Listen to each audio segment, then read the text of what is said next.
Vamos iniciar. Do Pai, do Filho e do Espírito Santo. Amém. Ave Maria, cheia de graça, o Senhor é convosco. Bendita sois vós entre as mulheres, bendito é o fruto do vosso ventre, Jesus. Santa Maria, Mãe de Deus, rogai por nós, pecadores, agora e na hora de nossa morte. Amém. Nossa Senhora das Lágrimas, rogai por nós. Em nome do Pai, do Filho e do Espírito Santo. Amém. Então, hoje nós vamos dar continuidade, né, ao capítulo que nós estamos analisando, das 5 verdades fundamentais, né, que estão na estrutura dessa devoção. Então, se nós estamos tratando aqui, junto com o santo, de verdades fundamentais, é importante lembrar isso, nós estamos falando, portanto, aí de 5 princípios, né, 5 afirmações sobre essa devoção, que ela deve ser intimamente guardada em nossos corações, porque compõe essa devoção, né? Então, não compreender ou deixar de considerar um desses pontos é se arriscar a adentrar em uma devoção de uma forma errônea, né? Podendo gerar para nossa alma até às vezes um prejuízo, né? Ao invés de um benefício, pelo fato de que possivelmente não iremos aproveitar da devoção e viver a devoção tal como ela pede, uma vez que nós não entendemos os princípios que fundamentam essa devoção. Né? Então, seguir essa devoção sem compreender bem essas verdades fundamentais seria semelhante a nós comprarmos, né, uma pessoa que tem, não sei, algum bem, eu não consigo talvez pensar em um exemplo mais concreto, mas compra ele uma versão mais sofisticada, né, e a pessoa não saber utilizar todos os recursos que aquele bem traz, e aí acabando tendo a seu dispor algo com funcionalidades totalmente facilitadoras que poderiam ajudar a pessoa, só que pelo desconhecimento daquilo, ela não usufruir tal como pode, né? Então, às vezes, sei lá, né, tem até um exemplo, talvez aqui em casa tem um... Lembro que a minha mãe comprou uma vez uma espécie de um ralador que era cheio de funcionalidades, então ele cortava batata em fatia, em cubo, em palito, em várias coisas, e tinha a função de ralador. Então, se às vezes a pessoa não conhece direito todas as funcionalidades que tem, ia usar sempre aquilo ali como um ralador e não entender que pode trazer diversos outros benefícios, né? Como pode acontecer em muitas coisas nas nossas vidas, mas isso pode acontecer também na nossa devoção, né? São Luís fala que ele afirma que essa devoção, entre outras, no geral é a que mais leva almas para o céu. Porém, ao não ser compreendida, pode fazer com que uma pessoa entre nessa devoção e não alcance a salvação. E talvez não é nem porque a devoção não era boa para ele, mas porque ele não soube enxergar o que é próprio dessa devoção. E nós já refletimos, então, 2 verdades que são próprias dessa devoção. Uma de que Jesus Cristo é o fim último dessa devoção, ou seja, buscar se consagrar à Virgem Santíssima é ter claro que eu estou buscando me consagrar a Jesus Cristo. Eu estou buscando me entregar mais a Jesus Cristo, pois ele é o fim último dessa devoção, me unir a ele. Então, esse nosso grande objetivo, a nossa união íntima a Jesus Cristo. Depois, uma segunda verdade que São Luís diz que nós devemos ter, que fundamenta essa devoção, é a de que Jesus Cristo e a Virgem Santíssima, né, que nós temos uma dependência a Jesus Cristo e a Virgem Santíssima na condição de escravos. Então, nós estamos ligados a Jesus e a Virgem Santíssima em alguns aspectos por natureza e outros aspectos por amor, né, por entrega. Nós temos uma condição de escravos em relação ao nosso Senhor Jesus Cristo e à Virgem Santíssima. Porém, se essa é a nossa condição em relação a eles, então nós precisamos viver adequadamente. Então, isso aí então é uma verdade dessa devoção. Essa devoção vai então propor justamente que nós vivamos como escravo, uma vez que nós já pertencemos a Jesus e a Maria na condição de escravos. Essa já é uma realidade, de certa forma até antropológica, né? Pertence ao nosso ser a condição de escravo em relação a Jesus e a Maria. Então basta nos compreender e entender como viver isso, que é o que vai propor a devoção. Aí uma terceira verdade, que é a que nós vamos começar hoje a refletir, que aí nós vamos começar, né? Nós então veremos 3 hoje, né? 3 verdades contemplando assim, mas a primeira então é a que nós devemos despojar-nos de tudo aquilo que há de mal em nós. Ou seja, né? Então, para que eu possa viver essa devoção, eu tenho que ter claro essa verdade de que eu preciso ir me despojando, ou seja, abrindo mão, desvinculando, retirando da minha vida tudo aquilo que não é bom, tudo aquilo que não me une a Jesus Cristo. Se essa devoção tem por objetivo nos unir a Jesus Cristo, não faz parte da devoção aquilo que nos afasta. Pelo contrário, ela repele a devoção. Então, não tem como pensar em ser um escravo da Virgem Santíssima não buscando eliminar das nossas vidas aquilo que não há de bom. Vale recordar sempre aquilo que o santo fala, de que para se consagrar, para ser um devoto, eu não preciso ser santo, mas eu preciso desejar a santidade. Só que isso não deve ser um ponto final. Então, eu não preciso ser santo, mas tenho que buscar santidade. Não, ponto final. Não. Ele traz um tratado desse assunto novamente para que a gente entenda que isso é uma verdade fundamental. Não é só reconhecer que para ser devoto eu não preciso ser santo, eu tenho que buscar a santidade. Né? Mas é entender que nesse processo eu preciso sempre buscar esse desvincular-se com o que não é bom. Eu preciso fazer esse esforço. E não aceitar nunca a condição atual de pecado que eu estou, mas sempre querer alcançar uma outra condição que seja mais elevada. Por isso que ele vai falar de alguns pontos importantes para que nós consigamos bem viver essa condição. Então, o que vem junto com essa verdade fundamental? É que nós precisamos despojar-nos de tudo aquilo que não é bom em nossas vidas. Né? Veja, ele vai dizer assim, né? Que um primeiro ponto a ser refletido. Por que é importante tirar?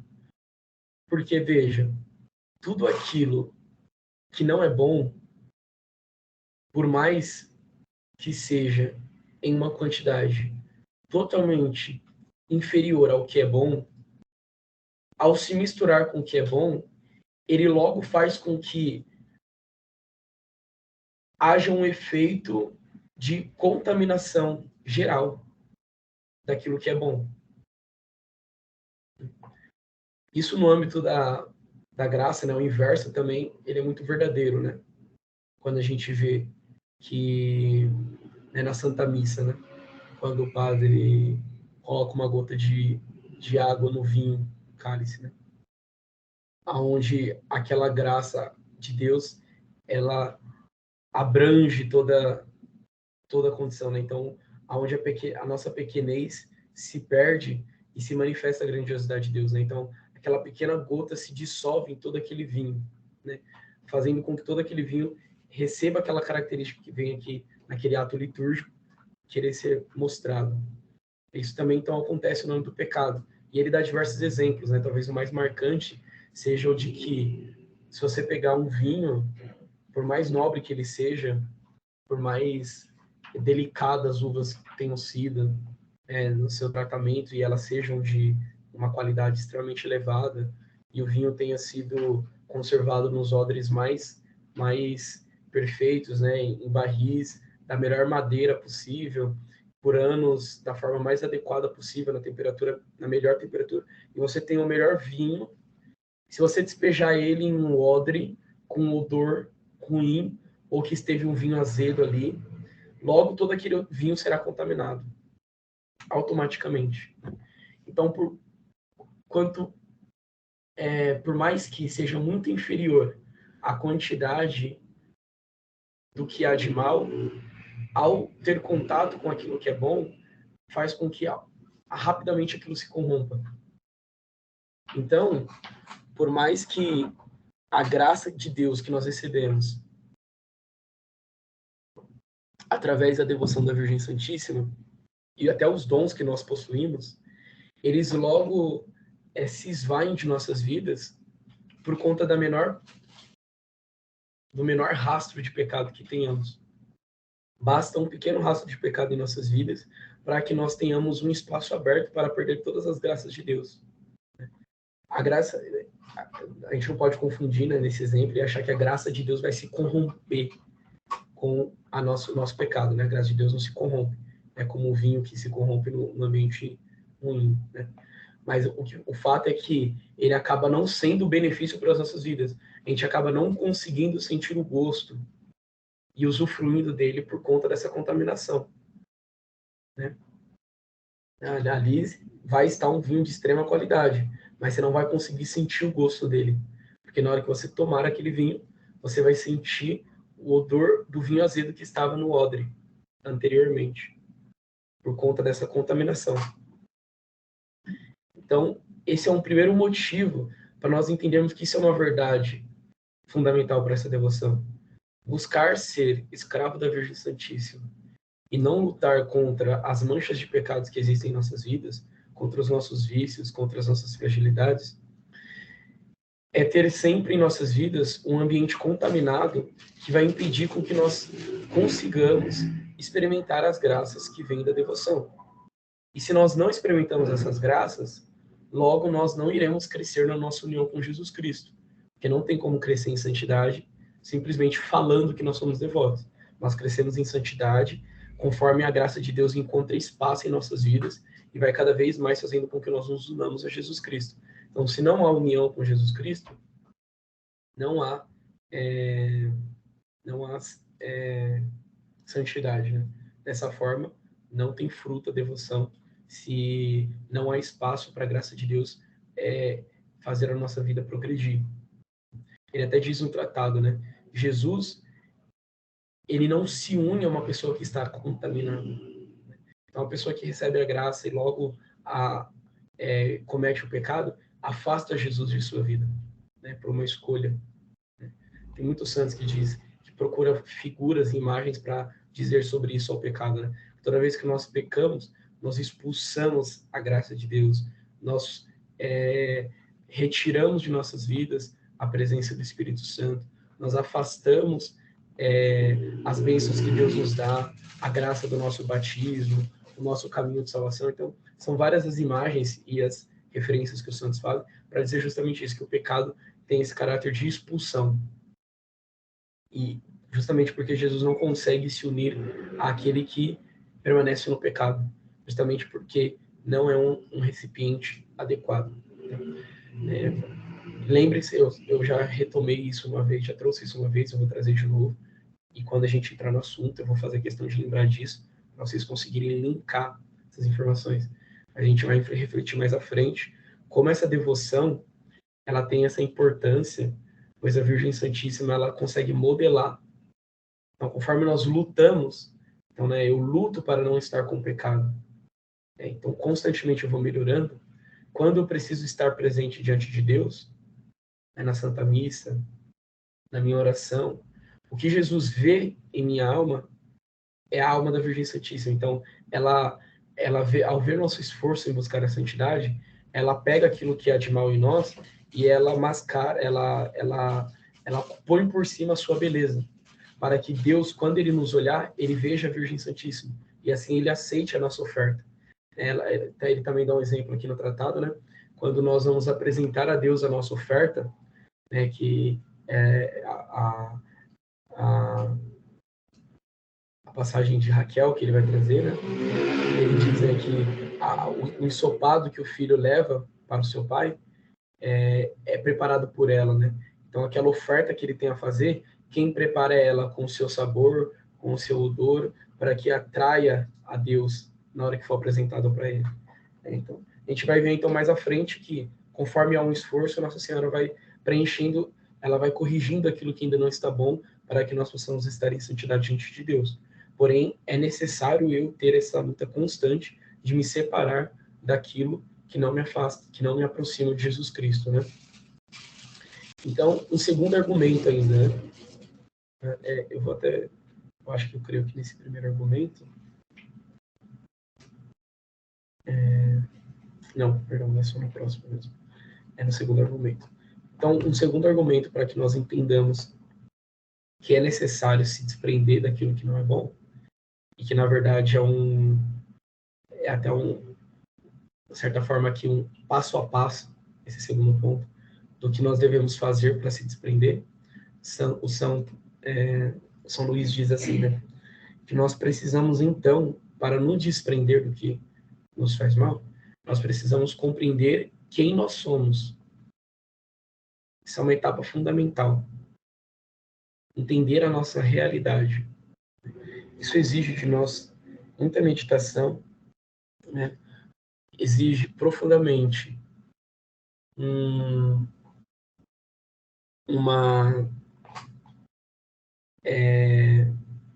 crescimento na virtude da humildade, para que nós possamos entender a nossa condição, inclusive a virtude da humildade, ela na sua compreensão, ela é justamente isso, né? Ela é a virtude que faz reconhecer a verdade, faz reconhecer não, né? É a virtude de dizer sobre cada uma das coisas aquilo que lhe é, né? Aquilo que ela é. Então, a virtude da humildade é a capacidade de poder dizer de cada uma das coisas aquilo que ela é. Então, então ele vem disso, né? A virtude da humildade vem de humus, que é terra, né? A etimologia da palavra. Então, por que isso, né? Porque como ápice dessa virtude, a pessoa, essa etimologia dela, ela vem dizer isso, que para o ser humano, quando ele chega no ápice desse reconhecimento, ele reconhece a sua condição de terra, né? De inferioridade. Né? Então, relacionado àquilo que o homem é, eles tiraram a etimologia para formar a palavra da humildade. Né? Mas a virtude em si, na sua especificação, é dizer, é conseguir reconhecer o ser de cada uma das coisas. Né? Então, veja, por que a gente fala assim, né? Ah, uma pessoa canta muito bem, né? E aí a pessoa, você fala assim, nossa, você canta muito bem, parabéns. Aí ela diz assim, ah, não, imagina, não canto nada. Às vezes ela está sendo só, assim, simples. As pessoas até dizem, ah, como ela é humilde, tá vendo? Como ela é humilde. Não, isso não é humildade, na verdade, isso é o contrário da humildade. Se ela estiver, assim, só sem graça com o que estão falando, tudo bem.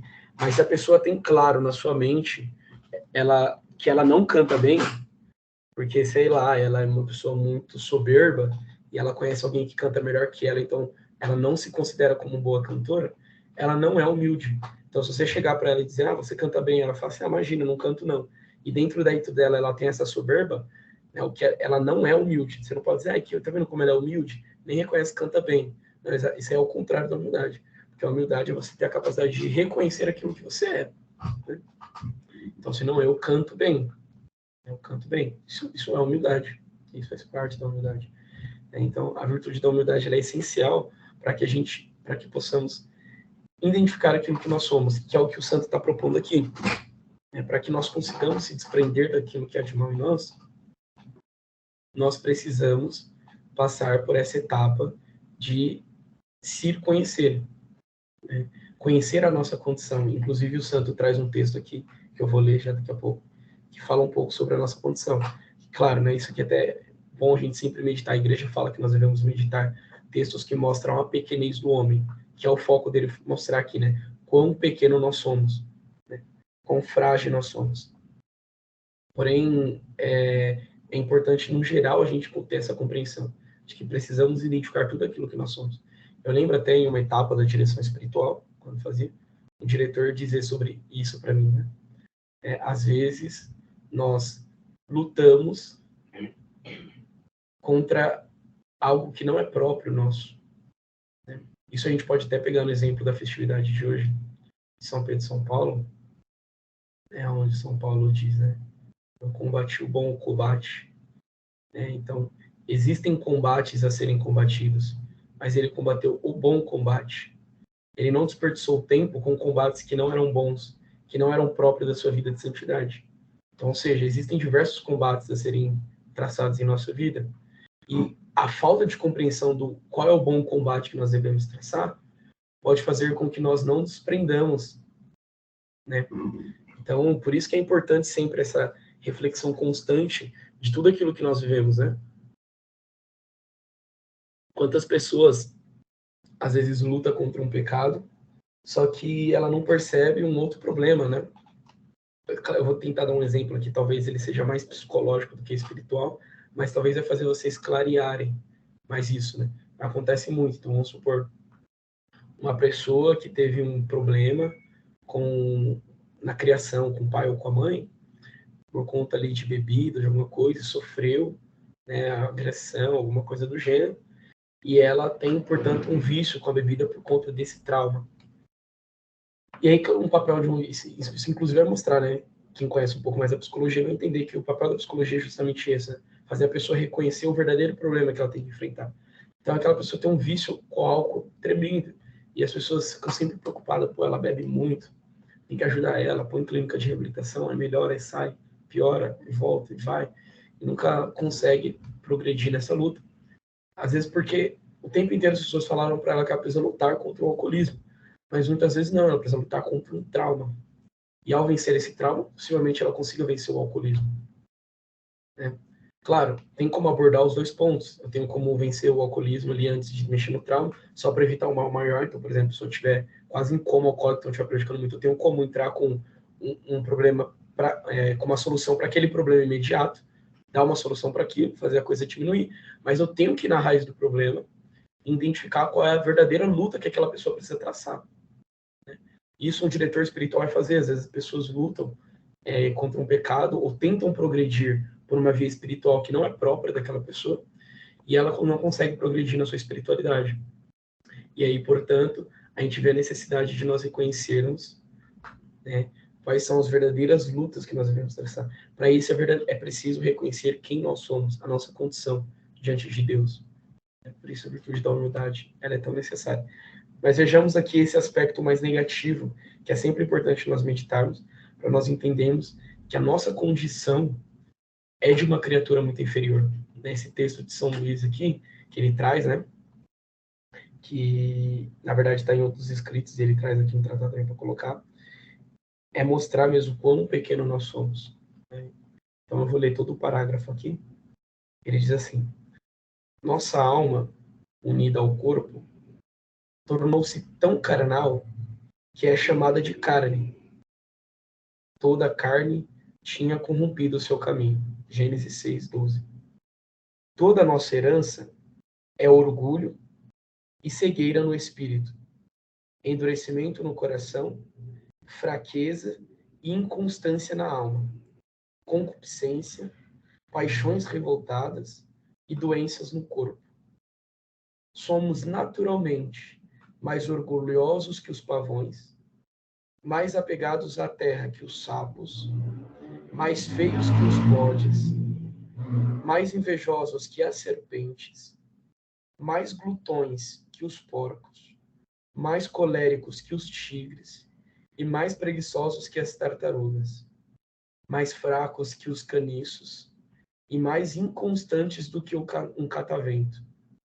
Tudo que temos em nosso íntimo é nada e pecado, e só merecemos a ira de Deus e o inferno eterno.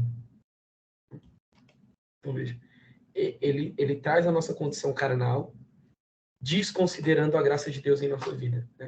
Então, se nós retirarmos a graça de Deus, o que nos sobra é isso. Isso é o que nós somos. Um pó cheio de pecado, né? Então, se nós tirarmos Deus de nossa vida, o que nos resta é o pó e o pecado. Nós somos piores do que os animais. E aí ele coloca toda essa reflexão. Por isso, essa necessidade de nós nos desprendermos. Porque ao que eu vou me apegar além de Jesus Cristo, sendo que qualquer outra coisa que eu me apegar não tem a capacidade de alterar essa minha condição. Então, se eu tenho R$1.000, eu continuo sendo pó e pecado. Se eu tenho R$1 milhão, eu continuo sendo pó e pecado. Se eu tenho... Então, aqui não é uma questão de bens materiais. Não é uma questão de que a minha vida espiritual se determina por possuir mais ou mais ou menos bens desse mundo. A minha vida espiritual não se determina se eu tenho mais ou menos relações com pessoas. Então, se eu tenho poucos amigos ou muitos amigos, se eu tenho mais inimigos ou menos inimigos, ela não se determina sobre isso.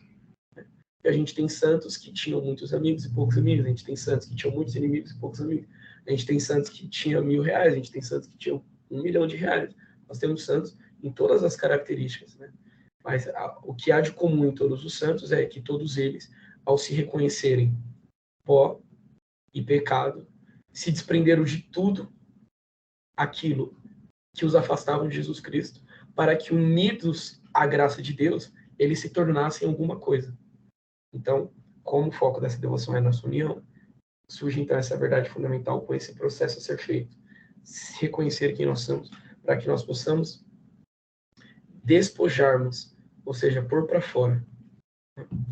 Então, é importantíssimo, né? Não se põe para fora aquilo que nós não identificamos.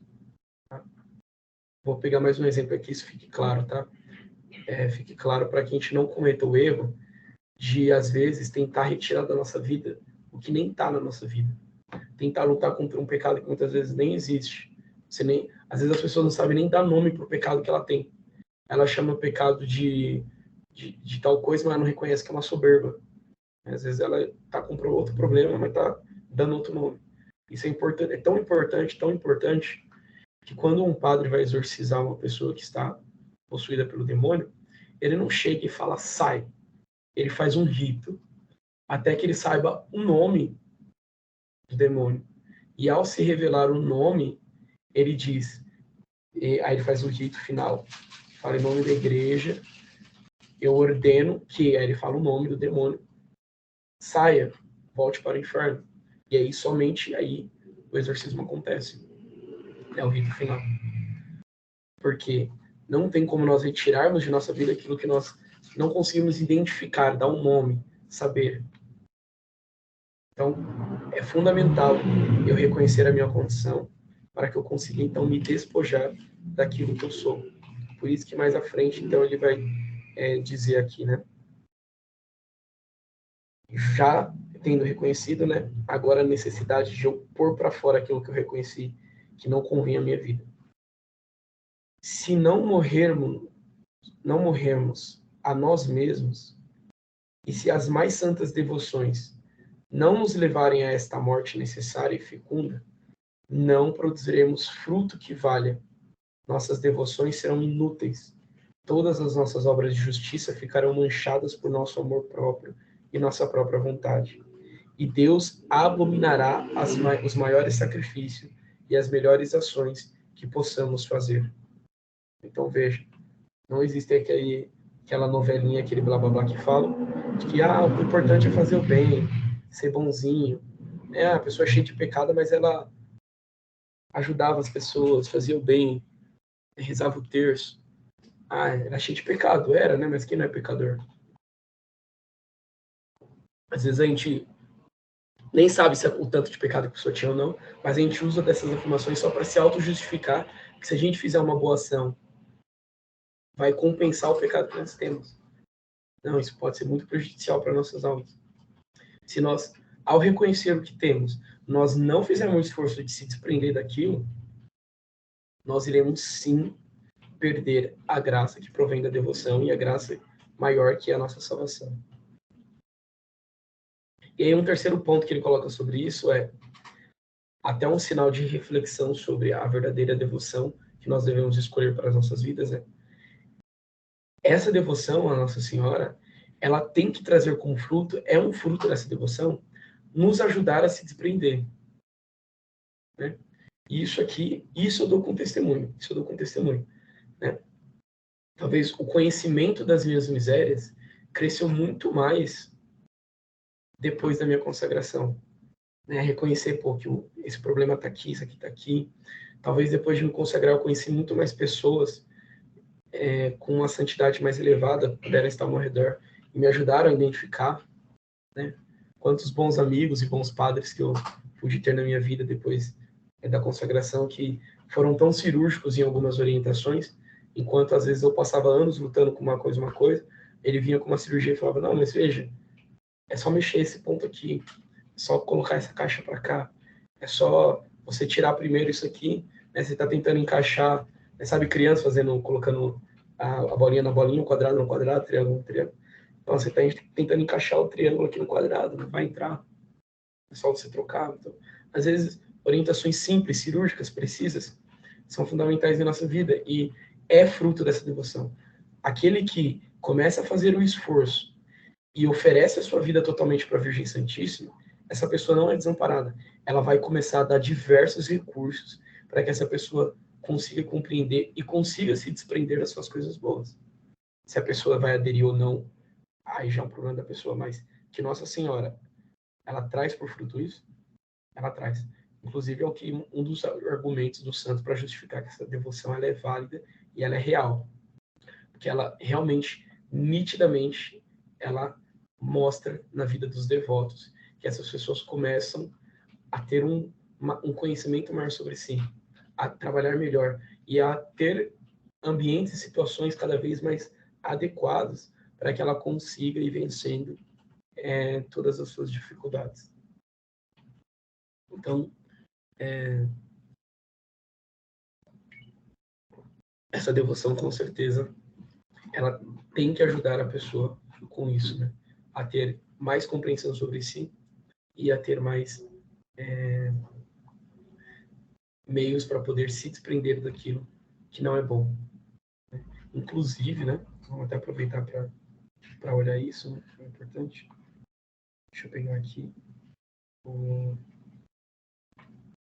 Geralmente eu não faço pelo tratado, aqui pelo livrinho.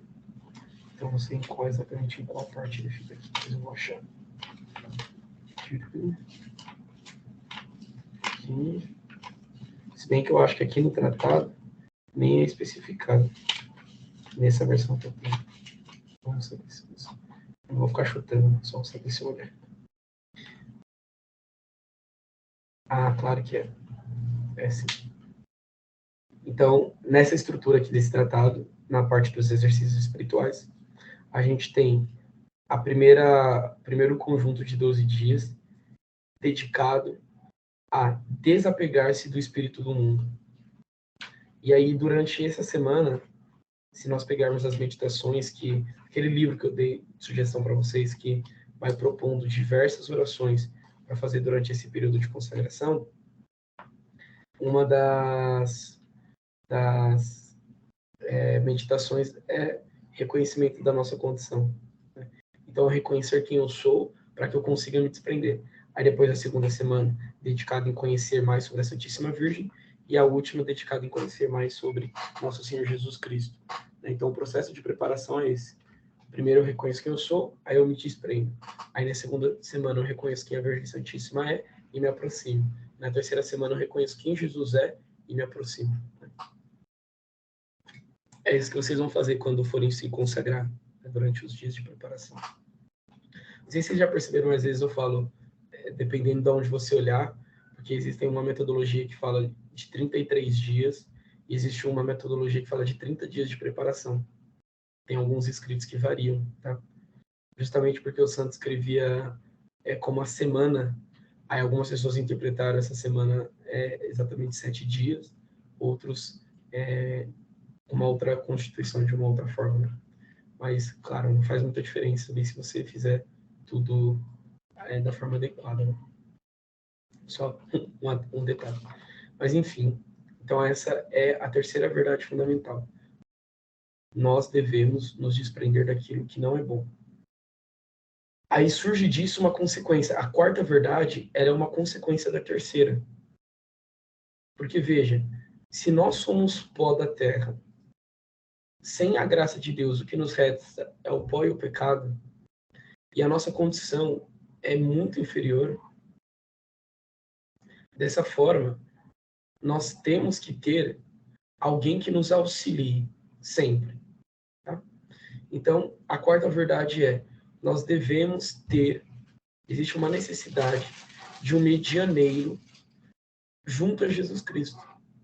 Então, veja, para nos unir a Deus é necessário um medianeiro, e é o próprio Cristo. Ele diz na Sagrada Escritura: quem me vê, vê o Pai. Quem vem a mim, chega ao Pai. Né? Há tanto tempo estáis comigo e não viu o Pai. Então, ele é o único caminho que nos leva ao Pai. Porém, é uma verdade que nós temos necessidade de um medianeiro entre nós e Cristo, né? Que é a Virgem Santíssima. Tá? Para refletir sobre essa quarta verdade, vale muito a pena a gente pegar, se quiser acompanhar um tratado. A quarta verdade é fundamental. Ela começa com uma palavra, com uma frase perfeita, para a gente entender a essência dessa verdade. O santo diz assim, aqui na tradução que eu estou utilizando: é muito mais perfeito, porque é mais humilde, tomar um medianeiro para nos aproximarmos de Deus. Tá? Então vamos lá, vamos começar por aqui. Tá, só para entender, ele vai fazer uma reflexão aqui. Ele vai primeiro refletir com a gente a necessidade de ter um medianeiro entre o Pai e nós, que é Jesus Cristo. Ele vai fazer uma linha de reflexão. E depois ele vai continuar a reflexão para mostrar que também tem que ter um medianeiro entre Jesus Cristo e a Virgem Santíssima. Então, o primeiro ponto que ele está falando é da necessidade de um medianeiro entre nós e o Pai, e Deus, que é Jesus Cristo.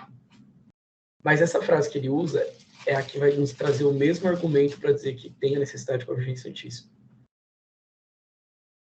Escolher um medianeiro é um caminho mais perfeito, ele utiliza esse termo. É mais perfeito, porque é mais humilde. Então, veja, duas afirmações. Escolher um medianeiro é um caminho mais perfeito. Por que é mais perfeito? Justamente porque é o processo mais humilde. Essa afirmação aqui é que nós vamos usar agora por base, para nós entendermos a nossa relação no nosso processo de santidade, no nosso crescimento, com as figuras de santidade, seja pessoas de extrema virtude, ou seja, pessoas vivas ainda, que são exemplos de santidade, mas não tidas como santos, né, mas de exemplar virtude. Depois os santos, né, depois os maiores santos, né, a Virgem Santíssima, né, também São José, né, os santos anjos. E depois, né, Jesus Cristo, nosso maior exemplo. Então, a nossa forma de se relacionar com os exemplos está vinculada à humildade. Por quê? Lembre-se dessa afirmação, tá? Isso aqui que a gente fala, que eu falei, eu vou repetir de novo, essa reflexão. Né? Se alguém achar cansativo, pausa, toma um café. Mas vou fazer questão de explicar de novo algo que eu já expliquei.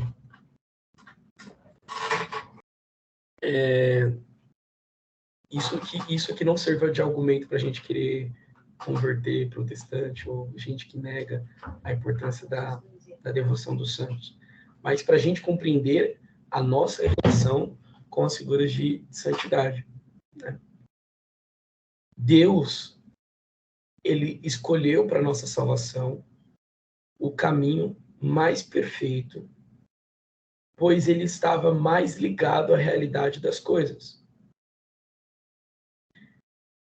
Não bastava Deus estralar o dedo e o pecado estava vencido, o mal estava vencido, a morte estaria vencida, porque isso não beneficiaria as almas.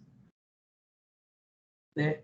Todo o caminho escolhido por Deus está vinculado a uma consciência divina, que ela é plena, portanto, ela não tem erro nela. Sendo assim, ela sempre escolhe o caminho mais perfeito. Então, está ligado a uma inteligência que escolhe, tendo em vista tudo que ele pode conhecer, ele escolhe o caminho mais perfeito. E veja, Deus ele não faz cálculos especulativos. Então, ele não ficou assim, deixa eu fazer de um jeito. Aí ele joga para o futuro, ele vê, se salvou 7 bilhões de pessoas. Deixa eu voltar, agora deixa eu tentar um caminho B. Se eu fizer assim, aí ele vai lá, se salvou 7,6 bilhões. Legal, hein? Deixa eu voltar aqui. Deixa eu tentar outro caminho. Nossa, se salvou 10 bilhões. Opa, gostei desses números. Tá, vamos voltar. Vamos para outro caminho. Se converteu 7 pessoas só. Ah, isso aqui com certeza não. E aí ele foi brincando de caminhos, de possibilidades, de raiz. Ele foi fazendo uma raiz de possibilidades até ele encontrar estatisticamente o caminho mais perfeito. Não, Deus não faz isso porque ele é uma sabedoria plena. Então ele tem um conhecimento máximo de todas as coisas. Então, por natureza divina, ele já escolhe o caminho mais perfeito, pois ele sabe o caminho perfeito, né? Então, o caminho escolhido por Deus leva em consideração a condição individual de cada pessoa. Olha como isso é profundo. Quando Deus escolhe salvar a humanidade, ele escolhe um projeto, ele considerou a particularidade de todos os seres humanos. Então, o projeto da salvação, vamos utilizar esse termo, está adaptado. Então, ele fez de um jeito que abrangesse todos os seres humanos. Nenhuma pessoa ficou de fora. Todos foram contemplados. Então, não existe, nunca vai existir uma pessoa que me convença que existe um ser humano que não tem como ser salvo porque ele está em uma condição que nem Deus pode, sabe? Não existe. Todas as pessoas têm a possibilidade, porque o caminho escolhido por Deus, ele inclui, isso sim é um caminho inclusivo, né? Não os que a gente vê por aí, né? Isso é inclusão. Ele inclui cada uma. Ele faz um projeto que pega todas. Isso é uma pessoa, é um ser que se preocupa com as suas criaturas de verdade. Então ele cuidou de cada uma de seus filhos e fez um caminho mais perfeito. Sendo assim, eu necessito reconhecer a minha condição e viver de acordo com o projeto de Deus. Eu preciso, portanto, então, ter a humildade para reconhecer cada fase, cada etapa, para que eu possa usar dela da forma adequada. Certo? Então, veja, se Jesus ele deixa o batismo antes de nós nos introduzirmos na vida espiritual, então eu preciso me batizar antes de introduzir na vida espiritual. Se Jesus ele explica para os discípulos 3 anos antes de enviar o Espírito Santo sobre eles, então eu preciso fazer catequese antes de ser crismado. Não faz sentido eu ser enviado para levar o evangelho a todos os povos sem eu conhecer o evangelho. Então não tem como falar isso. Não tem. Se uma pessoa chegar para mim aqui hoje e falar assim, João, eu estava andando pela rua e caiu uma pedra gigante, me esmagou, eu fiquei só com parte do peito para fora aqui assim.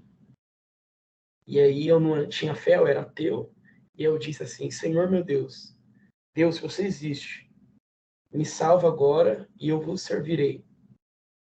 Aí essa pessoa vem e empurra a pedra, ela cria uma força do além, que ela consegue tirar a pedra sozinha de cima dela, aí quando ela olha não tem nada, ela não está esmagada, não tem nenhum ferimento, ela está intacta.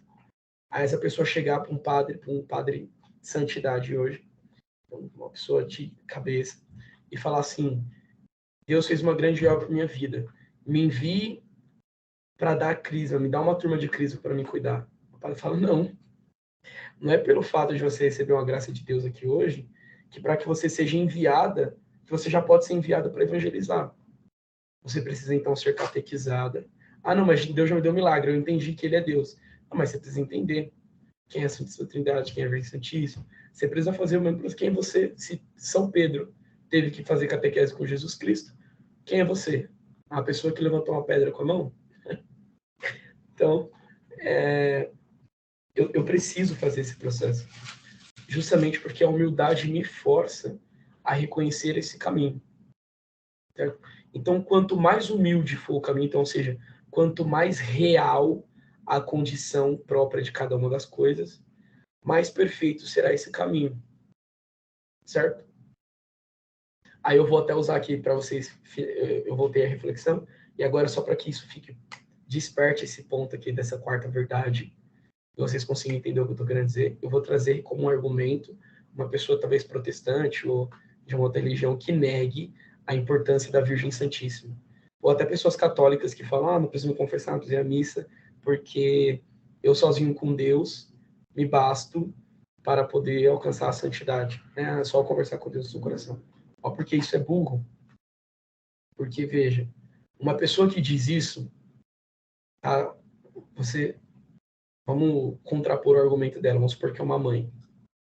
Uma mãe chegar e falar um negócio desse. Eu perguntaria para ela: quando seu filho nasceu, você pegou ele, colocou uma mamadeira, comprou um pote de leite ninho, de leite de criança lá, colocou uma jarra de água, uma mamadeira, eu tô falando de um recém-nascido, né? 10 dias de vida. E largou ele no chão lá e falou: Tó, se vira, faz sua mamar e se alimenta. Quando seu filho fez a idade de ir para a escola, por que você não jogou ele no mercado de trabalho? Seu filho, quando fez 7 anos, por que você não colocou ele para concorrer a uma vaga de gerente da Microsoft, de uma empresa grande, da Google? Você não pegou seu filho de 7 anos e falou: filho, vai lá concorrer à vaga de CEO da Google, porque você é uma pessoa que tem capacidade. Não, porque a pessoa aqui que faz com criança de 7 anos, coloca ela na escola. Porque quando eu reconheço a natureza de cada uma das coisas, né, o que é próprio de cada uma das coisas, eu vou colocando ela num contexto para que ela progrida de uma forma real com a sua natureza. Certo? Se Deus não escolheu aparecer direto para mim, conversar comigo, para que eu fosse salvo, ele escolheu fazer todo um processo na cruz. E ele deixou os apóstolos, ensinou para eles, nos deixou a missa, nos deixou os sacramentos, nos deixou tudo que nós precisamos, para que nós possamos ter um caminho de salvação perfeito. Se Deus escolheu isso, quem sou eu para dizer que isso não presta? E que o melhor caminho é eu, com 7 anos, já ir concorrer à vaga de CEO de uma empresa? Isso. Porque não faz sentido, porque Deus, quando ele escolheu esse caminho, é porque ele sabia que, assim como uma criança que primeiro é alimentada por alguém, que é carregada por alguém, depois ela aprende a se carregar sozinha, depois ela aprende a se alimentar sozinha, depois ela aprende a ter conhecimento, e aí depois ela se torna sustento para alimentar outra pessoa. Então, se um bebê precisa passar por esse processo, então a vida espiritual que está ligada à natureza desse ser humano, ela precisa se dar dessa forma. Então, eu preciso nascer para a vida espiritual, batismo, preciso me alimentar, Eucaristia, né? Enquanto eu não tenho o próprio alimento, sou alimentado por outro através da oração do meu padrinho, da minha madrinha no sacramento do batismo. Aí depois que eu recomungo, eu me alimentar sozinho, e depois que eu crismo, eu passo a ser aquele que ajuda a alimentar outra pessoa. Então, se eu não reconheço esse caminho, se eu não tenho humildade para isso, eu dificilmente vou conseguir alcançar a salvação, certo? Então, como da mesma forma, eu não coloco uma criança de 7 anos para concorrer à vaga de emprego numa empresa, mas eu coloco ela na escola, da mesma forma, existem coisas que nós não vamos conseguir alcançar em Jesus se nós não tivermos uma preparação. Não é porque Deus ele se priva. Ah, se você não vem através da minha mãe, eu não vou te atender. Fala com ela primeiro. Não é por isso. É porque se nós não tivermos preparados, nós não vamos conseguir absorver as coisas. É por que uma criança de 7 anos não consegue concorrer a uma vaga de emprego de uma empresa? Porque ela não tem conhecimento, ela nem sabe falar direito, ela não sabe argumentar, ela não sabe fazer uma conta matemática, ela possivelmente não sabe ler direito. Então, N fatores. N fatores. Né? Então, isso não muda o fato. Então, não é que uma empresa essa empresa não tem coração. Foi uma criança de 7 anos, eles não quiseram contratar. Olha, essa empresa, vamos fazer cota agora na empresa para aceitarem criança de 7 anos. Então, não vai fazer isso, porque não faz sentido. Porque não vai conseguir haver uma relação. A realidade própria do mercado de trabalho não vai fazer sentido na vida da criança de 7 anos, de uma empresa. Ambos não vão se conectar, porque o que a empresa tem a oferecer para a vida daquela criança, né, para a vida de um funcionário, a contribuir positivamente, uma criança não tem como absorver. E o que a empresa espera de um funcionário, a criança não tem como oferecer. Então, é uma relação infrutífera. ainda que ele seja um ser humano, mas ele tem 7 anos. Então não é que Deus ele se fecha a pessoas que não percorrem um caminho adequado, não é isso. É que a relação dessa pessoa com Jesus Cristo, ela não é frutífera, porque ela não tem uma espiritualidade que a faça permanecer na graça, ela não consegue vencer suas próprias dificuldades. Por isso que é necessário nós irmos progredindo. Por isso que se eu sou uma pessoa muito ruim na vida espiritual, estou começando agora, se eu sou uma pessoa extremamente viciada, ou seja, não tem virtudes, uma pessoa de práticas totalmente ruins, essa pessoa é melhor que ela não busque agora, né, as grandes coisas, mas que ela busque coisas pequenas, e para isso lhe basta, que eu estava falando para vocês, ó, o progresso das nossas experiências com as pessoas, lhe basta uma pessoa de exemplo de virtudes. Então, se eu tenho um santo sacerdote, não um sacerdote aí que seja um exemplo de virtudes, um padre que reza, vamos até voltar antes. Se eu tenho uma pessoa na comunidade que reza, né, uma pessoa que está sempre ali rezando o terço, que em família você vê que aqui é uma família que procura viver a santidade, certo? Que procura não viver coisas que não são boas, então que tem virtudes, nitidamente são famílias virtuosas. Você fala para aquela pessoa, né? Conversa com esse meu amigo aqui, que ele vai te ajudar. Porque o exemplo de virtude já vai bastar nessa etapa da vida da pessoa. Quando ela progredir nas virtudes, vai ser necessário um grande exemplo de vida espiritual para ela. Então, aí sim, um sacerdote de uma grande reputação espiritual, que por onde se passa, as pessoas falam, nossa, aquele sacerdote é uma pessoa muito santa, que nem, por exemplo, o Padre Pio era na sua época, e as pessoas o procuravam incessantemente. Não era um santo oficial, mas era uma pessoa de extrema virtude, de exemplos de espiritualidade. Então, ó, você é uma pessoa muito virtuosa, mas precisa progredir na vida espiritual. Começa a fazer direção espiritual com esse padre aqui, que vai te ajudar. Pô, ela começou a se progredir muito nisso. Fala, cara, ó, para você agora, meu, pega aqui esse exemplo de vida desse santo aqui, ó, desse grande santo. Então, vamos supor, a pessoa é cozinheira, ou tá vendo esse aqui, ó, São Benedito, um grande santo. Lê a história de vida dele, que vai te ajudar muito. Uma pessoa que não sei, pai de família. Viu? Você conhece a história de São José? Lê esse livro aqui que fala da vida de São José. É uma pessoa que tem que é dono de empresa, que trabalha muito com pessoas, ajuda a pessoa a santificar pelo trabalho. Pô, você conhece a história de São José Maria Escrivá? Porque essa pessoa já é tão grande na espiritualidade, mas agora vamos dar exemplos de grandes santos para que ela se consolide na sua vocação e seja também um grande santo. Até essa pessoa ter uma união tão íntima com Jesus Cristo que realmente a sua vida com ele seja extremamente profunda. Tendo em vista tudo isso que eu falei, que essa é a reflexão de São Luís, é nítido, então, que, por humildade, então a pessoa que nega a mediação da Virgem Santíssima, ela é soberba. Ela quer achar que ela, por si só, tem capacidade de fazer coisas que ela não tem. Não é porque ela é né, assim, que ela é um bosta, né, uma pessoa... É porque ela é... Ou talvez seja, né, talvez seja isso mesmo. Porque é isso que nós somos, né? Um acumulado de terra, que a gente leu aqui, né? Pior que os animais, né? Então, talvez a pessoa não reconhecer isso, ela não reconhecer isso, faz com que ela seja soberba e queira progredir para um âmbito onde ela não vai render frutos. A relação dela com Jesus não vai render frutos para a vida dela. Então, por isso que ele fala da humildade aqui.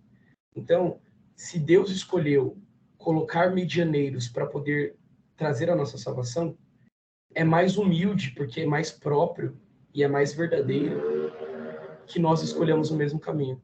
Ir colocando medianeiros em nossas vidas conforme nós vamos progredindo. Tá? Volto nesse argumento para que vocês gravem isso no coração e talvez se um dia precisar usar para explicar para alguém, você lembre sempre desse exemplo. Isso é tão nítido, isso é tão real, que uma mãe, enquanto o bebê precisa dela para se alimentar, ela o alimenta. Que uma mãe, quando o filho precisa ir para a escola, ela o leva para a escola. Quando é a etapa de ele ir para a faculdade, ele vai para a faculdade. Quando é a etapa dele trabalhar, ele vai trabalhar. E a mãe não deixa que essas etapas se vivam separadas, né? Fora de ordem. Ela não faz sentido. Não faz, a mãe não vai com 3 meses e com 1 ano de idade, colocar o filho lá na frente da Google, escrever uma plaquinha nele assim, primeiro dia de trabalho e deixar o menino lá. Não faz sentido nenhum. Então, é tão nítido isso pra gente que ninguém faz isso na prática, na vida humana. Então, ela não deve fazer também na vida espiritual. Negar as mediações que a igreja nos apresenta, que foi dada pelo próprio Cristo, e elas devem ser vividas. Então, os sacramentos, eu devo viver o batismo, devo viver a Eucaristia, devo ir à missa, devo me confessar, porque foi os caminhos que Jesus deixou. Eu devo ir à Virgem Santíssima para chegar até Jesus Cristo. Aí essa é a conclusão da reflexão. Sendo a Virgem Santíssima um caminho necessário no processo da salvação, então, de todas as mediações que eu preciso, a mediação da Virgem Santíssima é uma mediação necessária, imprescindível. Eu preciso dela para poder alcançar a mediação que é Jesus Cristo, que é a minha mediação com o Pai. Tá? Agora eu vou ler de novo a frase, vocês vão ter até entender por que escolher um medianeiro é mais perfeito. Ele diz, é muito mais perfeito porque é humilde tomar um medianeiro para nos aproximarmos de Deus. Então, veja. Então, por isso que ele traz essa frase. Justamente porque é humilde, porque é você reconhecer a verdade da etapa que deve ser vivida. Bom, então, essa é a quarta verdade sobre a devoção à Nossa Senhora. Nós temos necessidade de um medianeiro junto ao próprio Cristo, que esse medianeiro é a Virgem Santíssima. Por fim, a quinta verdade que nós vamos refletir. Lembrando sempre, se ficar dúvidas sobre essas explicações, vocês podem me mandar durante a semana. A Luana que está ao vivo, se tiver dúvida, também pode perguntar ao vivo. Não tem problema. Mas a gente vai sempre, se algum ponto não ficar muito claro, vai refletindo. E é importante também, claro, ler o tratado, né? Eu espero que todos estejam lendo, que o próprio santo fala que é fundamental. Não se apoiem só nas minhas explicações. Sempre lendo o tratado junto. Quinta verdade. Nós temos necessidade... Quarta. Quinta verdade. É muito difícil para nós conservarmos as graças e tesouros recebidos de Deus. Essa verdade, ela complementa essas duas anteriores. Nós não somos nada. Então, nós precisamos nos desprender do que não é bom para alcançar a santidade. Já que nós precisamos nos desprender, é conveniente nós termos a Virgem Santíssima como medianeira, pois ela irá nos auxiliar a alcançar esse desprendimento. Terceiro, já que eu preciso me desprender de tudo isso, e eu preciso dessa medianeira, é importante, por fim, para a conclusão, entender que, sem essa relação, o que vai acontecer comigo é que eu não vou conseguir conservar e reter em minha vida as graças próprias que me vêm dessa devoção. Então, esse fato é muito difícil para nós conservarmos as graças e os tesouros recebidos de Deus. Tá? E aí ele dá até três justificativas para dizer que é muito difícil para nós.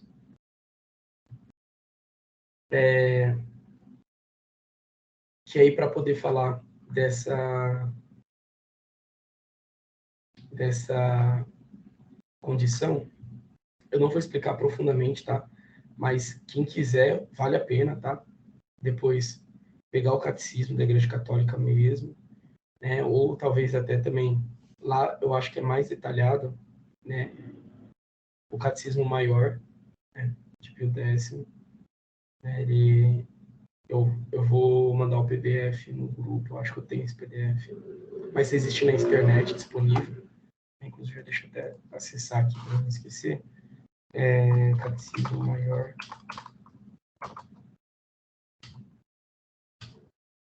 Eu acho que existe até um PDF, né?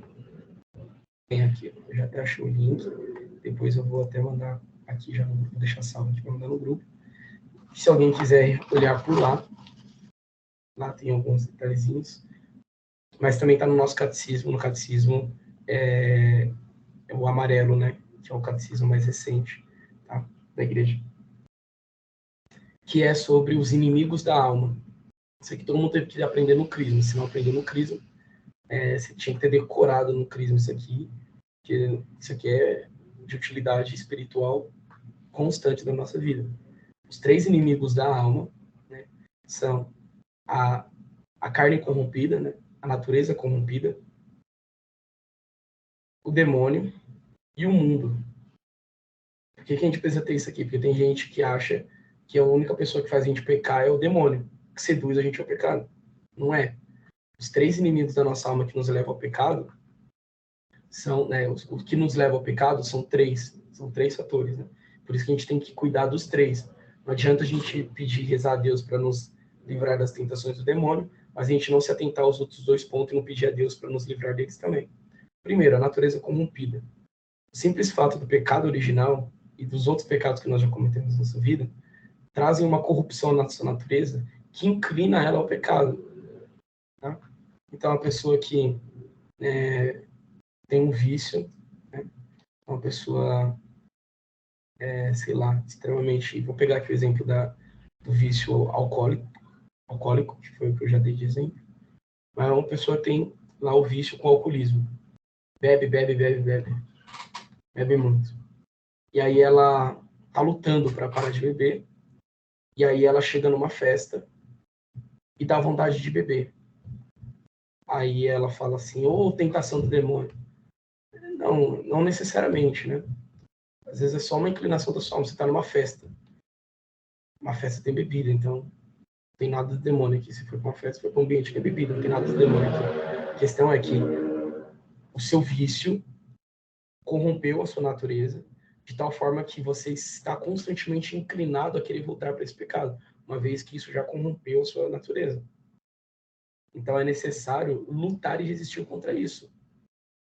Então eu preciso ter essa consciência. E por isso que eu falei que eu não vou explicar muito, porque se eu quiser explicar, eu vou entrar numa catequese aqui sobre os inimigos da alma. Tá? Mas me parece que não ser muito conveniente nos aprofundarmos tanto, sendo que vocês podem procurar no catecismo. E uma vez também que o santo, mesmo não se aprofundou no tratado, a elencar isso para a gente. Apenas usou como argumento. Tá? Por isso que eu quero explicar um pouco, só para vocês se conceituar, porque ele usa isso como argumento. Tá? Então, a nossa natureza corrompida. Então, como que eu luto contra a natureza corrompida? Fugindo dos ambientes que levam, dos ambientes, das circunstâncias que levam a minha natureza a se inclinar para aquilo. Então, por exemplo, né, se eu tenho lá, o cara tem um vício com o alcoolismo, chega numa sexta-feira, ele tá ali com sua esposa, seus filhos, fala assim, hoje é sexta, vamos sair para fazer alguma coisa? Ou um domingo à noite, né? Vamos fazer alguma coisa em família? Vamos para onde? Vamos pro bar? Super legal. O cara que tem vício do alcoolismo, vamos pro bar. Não convém, né? Vamos pro cinema? Vamos para um lugar... Claro, não é que ele também tem que ficar louco, né, obcecado, mas ele tem que entender as circunstâncias e os ambientes que pode levar ao pecado. E aí ele precisa agir com prudência e fortaleza. Então, reconhecer que a própria natureza tem essa corrupção. Depois o demônio, que nos seduz a perder a graça. Então, ele sim, então, além das nossas inclinações, o demônio tenta. E uma das formas dele tentar é utilizando a nossa natureza corrompida.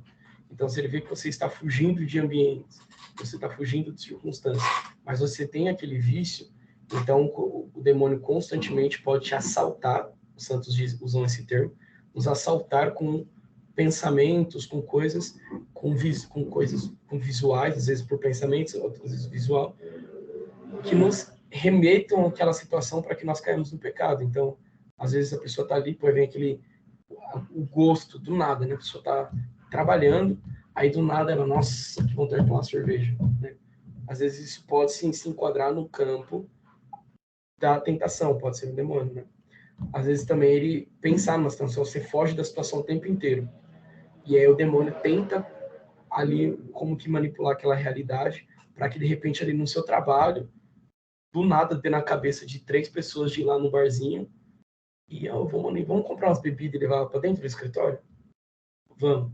Aí são 3 pessoas que sentam ao lado daquela pessoa. Às vezes meus exemplos são tão específicos, né? Parece quase um filme. Mas estou tentando deixar bem figurativo pra gente, né? E aí aquela situação sim se enquadra dentro de uma questão de tentação. Ele conseguiu modificar uma realidade e fez com que viesse para a pessoa algo que ela está evitando. Então, ela não procurou um ambiente próprio.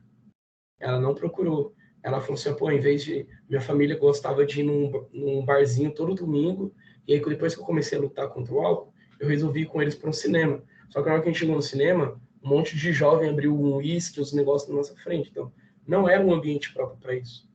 Mas acabou se tornando, talvez porque pelo demônio, com a tentação, e isso se enquadra no ambiente da tentação. O demônio, sim, ele manipula a realidade para que ela possa nos seduzir ao pecado. Tá? E, por fim, o mundo. O mundo também é um inimigo da alma. Né? Na concepção do quê? Das seduções que o mundo oferece. Então, quando a gente fala aqui do mundo, a gente vai percebendo sempre as realidades que estão presentes diante de nós. Então, o cara está ali numa empresa, uma pessoa cheia de virtudes, e aí, de repente, ela está ali, só trabalha, faz o escritório dela. Aí ela é promovida a trabalhar perto do chefe, e ela começa a trabalhar com ele, vê, a andar junto com o dono da empresa, então aí ela vê um monte de carrão, ela vê o dinheiro chegando, vê a conta bancária do chefe, e aquilo tudo começa a seduzir a pessoa a querer dinheiro, dinheiro, dinheiro, dinheiro, dinheiro. E ela começa a se corromper com aquilo. Né? Então, o mundo, por si só, ele tem uma tentação. Né? Que o contexto da realidade das pessoas que vivem ao redor pode nos levar a isso. Né? Então, às vezes, você tem um jovem lá que vive profundamente a modéstia, a castidade, uma moça que participa da missa lá, utiliza o véu, vive a modéstia, e conserva no seu coração a modéstia, e de repente vai fazer faculdade, entra numa faculdade, onde que há festas de boas-vindas lá da faculdade, o povo está na maior putaria. Né? Isso é uma sedução do mundo. Né? Então, o mundo traz essas seduções. Né? Então, o jovem, ele acorda, o adulto também, e ele vai se relacionar, o dia dele vai ser uma relação com o mundo. E ele sabe que quando ele abrir os olhos e começar o dia, ele vai se deparar com um monte de situações divergentes.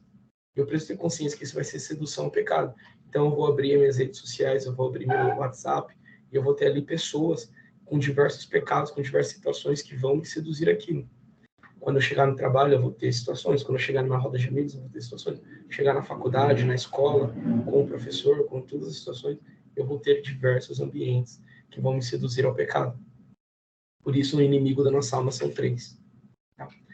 E aí ele pega esses 3 inimigos da alma que eu exemplifiquei aqui para vocês, de uma forma simples e rápida, e ele colocou isso aqui como argumento. Ele não usa o termo São Luís, por conta dos inimigos da alma. Mas vocês vão ver aqui quando ele fala nessa quinta verdade, que os 3 pontos que ele usa são os 3 inimigos da alma. Então veja, ele diz: é muito difícil para nós conservarmos as graças e tesouros recebidos de Deus. Por quê? Porque o tesouro é muito precioso e o jarro é de barro. Qual é o primeiro argumento dele? Às vezes uma pessoa passa por uma leitura dessa e nem percebe que ele está falando dos inimigos da alma. Então veja, é difícil nós conservarmos a graça de Deus em nossas vidas, porque a graça de Deus, nós estamos falando de algo do próprio Deus, algo muito divino. E a nossa condição de barro, de barro, seres muito inferiores. Faz com que nós tenhamos fragilidades que impede que nós consigamos conservar as graças de Deus em nossas vidas. E é justamente a nossa natureza corrompida que vai fazer com que esse forazo se torne ainda mais frágil e não consiga conservar em si as graças de Deus. Segundo, é muito difícil para nós conservarmos as graças e os tesouros recebidos de Deus, porque o demônio nos seduz contrário às graças de Deus, fazendo com que nós desprezemos as bênçãos de Deus, uma vez que nós escolhemos o pecado ao invés da graça. Então, o demônio nos incentiva a nos afastarmos dessas graças. Então, por isso é difícil conservar. Então, é difícil conservar, porque nós somos vasos de barros, guardando um tesouro muito precioso. Outro, porque o demônio nos seduz. E terceiro, é muito difícil para nós conservarmos as graças e os tesouros recebidos de Deus, porque é difícil perseverar na justiça por causa da corrupção do mundo. Então, a corrupção que existe no mundo nos impede, nos atrapalha no processo de conservarmos a justiça, de conservarmos as graças e os tesouros que nós recebemos de Deus. Então, ele não utiliza o termo, né, mas basta um cristão conhecer os 3 inimigos da alma para ver da onde ele tira essa estrutura. E se aí a gente vê que o que ele está falando é muito real, faz parte da vida espiritual, realmente. Então, essa é a quinta verdade. A quinta verdade sobre essa devoção é justamente que nós não conseguimos conservar. Não dá para nós conservarmos a graça ao depender unicamente de nós mesmos. Tá? Depois isso vai se tornar, por fim, um argumento para a devoção. Tá? Se isso é uma verdade fundamental, a devoção, então eu preciso de algo que me ajude a conservar isso. E esse algo o santo vai explicar, que é a devoção. Tá? Inclusive, ele encerra o capítulo falando isso. Né? E ainda diz, né? Então, tá, a partir dessas 5 verdades, agora nós vamos conhecer essa devoção. A gente vai conhecer essa devoção profundamente, essa devoção que tem como verdades fundamentais, que ela leva para a gente a Jesus Cristo, que é o fim último da devoção. Essa devoção, ela é sustentada também na verdade de que nós somos, nós estamos, a nossa relação com Jesus, com a Virgem Santíssima, é de escravos, então nós dependemos de Jesus e de Maria, na condição de pertencemos, ele utiliza o termo, nós pertencemos a Jesus e Maria na condição de escravos. O terceiro, de que nós precisamos nos desprender daquilo que há de mal em nós. Então, essa é uma verdade de vida que sustenta essa devoção. Quarto, eu preciso de uma medianeira junto ao medianeiro que é Jesus Cristo. Certo? Isso é uma verdade de caminho espiritual, de processo de salvação, que nós até estudamos, né, sobre, é uma verdade metafísica, no sentido de ser da linha de causalidade que nós estudamos. Então, é uma realidade metafísica que sustenta essa devoção, de que há essa necessidade dessa medianeira. E, por fim, de que é muito difícil para nós conservarmos, né, que é uma verdade antropológica, né, uma verdade relacionada ao ser humano, que sustenta também essa devoção. Então, tendo em vista essa incapacidade do ser humano de conservar as graças e os tesouros que vêm de Deus, então, quando nós estudarmos o tratado, estudarmos a devoção, nós vamos perceber que essa devoção tem como um dos objetivos proporcionar à pessoa a conservação da graça que nós recebemos de Deus. E essa forma de conservação é colocando tudo na Virgem Santíssima. A gente vai estudar isso mais à frente. Mas aqui, então, encerra essas 5 verdades fundamentais que estruturam a devoção à Nossa Senhora. Aí, né, se não tiver alguma dúvida, algum ponto que a gente precisa refletir mais, pode me perguntar, que com o tempo a gente vai aí esclarecendo qualquer uma dúvida que fique, tá bom? Então, eu creio que por hoje nós encerramos com essas reflexões e creio que é isso, né? 5 verdades, encerramos, né? Então, vamos fazer a nossa oração. Eu vou até falar nesse vídeo, né? Claro que eu creio que talvez, como algumas pessoas estão assistindo, com uma lentidão maior, porque nem todo final de semana consegue, está atrasado lá no 3º ou no 4º vídeo, a gente já está aqui, se não me engano, no 8º. Eu vou falar lá, já vai ter acontecido talvez para algumas pessoas quando assistir, mas talvez é importante falar, então que nós vamos procurar agora daqui para frente ter uns momentos de orações que nos ajudem já a ir conservando a nossa vida, termos como objetivo os princípios estudados até aqui, para que nós possamos ter uma consagração, continuar o estudo de uma forma boa e que as pessoas possam se consagrar e viverem como verdadeiros escravos da Virgem Santíssima. Bom, então, por isso que daqui para frente eu vou propor algumas atividades mais que possam nos introduzir cada vez mais na vida de oração com a Virgem Santíssima. Então, vamos encerrar, pedir a devoção e o auxílio da Virgem Santíssima, para que ela possa nos conduzir cada vez mais no caminho de santidade e nos auxiliar para que possamos conservar em nossos corações tudo aquilo que Jesus Cristo nos ensina, para que possamos sempre nos unir intimamente ao seu Filho, Jesus Cristo. Ave Maria, cheia de graça, o Senhor é convosco, bendita sois vós entre as mulheres, bendito é o fruto do vosso ventre, Jesus. Santa Maria, Mãe de Deus, rogai por nós, pecadores, agora e na hora de nossa morte. Amém. Nossa Senhora de Fátima, rogai por nós. Em nome do Pai, do Filho e do Espírito Santo. Amém.